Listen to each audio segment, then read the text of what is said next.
የመደመራዊ የዝላይ የሽግግር ሂደት አንደኛ ወደ ውጤት መቀየር፣ ወደ ሌላ መሻገር፣ ወደፊት መስፈንጠር በውስጡ ይዛል።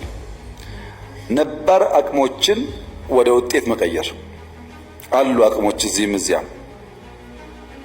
አዳዲስ ዘርፎች መፍጠር፣ ወደዚያ መሻገር፣ በዘርፎች ውስጥም የሚፈጠር ሽግሽግን መከወን፣ አዳዲስ የመልማት አቅሞች ማውጣት፣ አዳዲስ የገበያ ዕድሎችን መፍጠር፣ ያለን አቅም ማዘመን፣ ወደ ዓለም መስፈንጠር፣ መዋቅራዊ ሽግግር ማረጋገጥ፣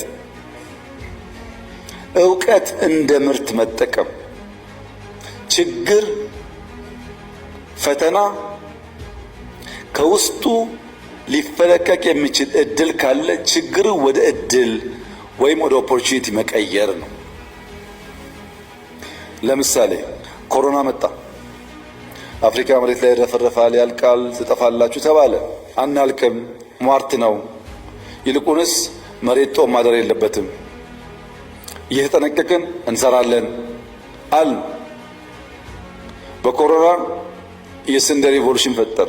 በኮሮና በዓለም ላይ የኢትዮጵያ አየር መንገድ ነው ትርፋማ ሆኖ ራሱን አጀስት አድርጎ ያለፈው። ችግሮች አሉ፣ ግን ከዚያ ውስጥ ኦፖርቹኒቲን ፈልቆ ማውጣት፣ ከዚያ ውስጥ መልካም እድል ፈልቆ አውጥቶ መጠቀም መቻል ይኖርብናል ነው። ችግር ጠልፎ የሚጥለን ሳይሆን ገፍቶ የሚያስፈነጥረን መሆን አለበት።